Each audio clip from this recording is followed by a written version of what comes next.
Звезда родилась. Так можно сказать про жеребенка, который появился в прошлое воскресенье в Сыктывкарском конном центре «Аврора». Ижмарином уже заинтересовались из других регионов России. Хотят переманить даже в цирк. И все благодаря яркому окрасу. Познакомилась с молодым и уже перспективным жеребцом Анна Зубарева. Везде вместе с мамой, и в конюшне, и на улице. Далеко друг от друга не отходят. Первые полгода Ижма нужна своему малышу практически каждую минуту.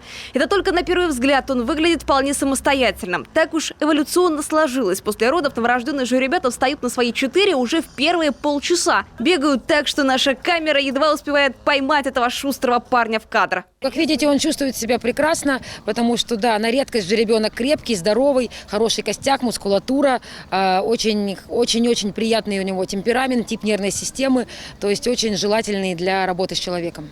С жеребятами начинают заниматься практически с самого рождения. Приучают к рукам и в целом к доброжелательному отношению к людям. В 2 месяца на него наденут недоуздок, и Ижмарин будет привыкать стоять на привязи, ходить за человеком на веревочке. Сама заездка начнется после 1,5 лет. Кстати, почему Ижмарин, нам пояснила руководитель конного центра. Потому что мама Ижма, а у папы есть буква «Р», и по правилам называния кличек лошадей их не просто из головы берут, а надо, чтобы были буквы у мамы и у папы. Поэтому, поскольку мама Ижма, а папа Рамси, тут как-то Ижмарин само легло. Что касается мамы, сейчас особенно следят за ее питанием, ведь все, что у нее на языке, окажется во рту и у ребенка через молоко. Вообще, Ижма уже дама в возрасте. Ей 18 лет. По человеческим меркам это 54 года. Всеобщая любимица, бодрая и самая лучшая учебная лошадь. Все, кто приходит в конный центр обучаться верховой езде, начинают именно с нее. А вот свой необычный окрас Ижмарин получил по наследству от папиной линии. Вот что значит генетика. Новорожденного Ижмарина уже окрестили далматинцем и зеброй, а все благодаря яркому окрасу. Так настойчиво свои пятна через несколько поколений передает дедушка Арбат.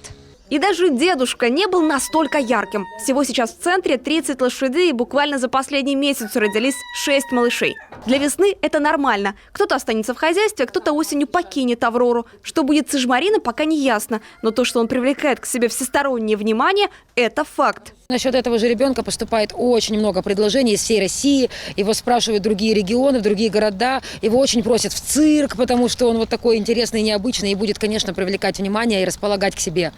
Вот. Но я всем отвечаю, что пока дайте ему хоть вырасти, и дальнейшую его судьба мы посмотрим по осени, как у нас будут финансовые обстоятельства в клубе. Конечно, хочется оставить себе. Такое чудо может больше никогда не родиться. Аврора сегодня хвастается большим хозяйством. Тут эдакий мини-зоопарк. Тувинские яки, овцы, куры, кролики, верблюд, северные олени. Принцип центра – только те животные, которые без человека жить не могут.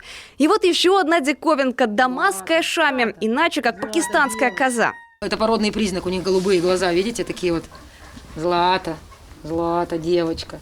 Всего 2 месяца, это будет очень крупная порода, где-то вот такого роста примерно вырастают. Такие гигантские козы, как пони размером. Сюда приходят на экскурсии школьные классы, детские сады и семейные компании. Каждое животное здесь удивляет. Вот и получается, что конно-спортивный центр – это не только про покататься на лошадях. На тех же лошадей интересно порой просто посмотреть. Анна Зубарева, Роман Боровиков, телеканал Юрган, Сыктывкар.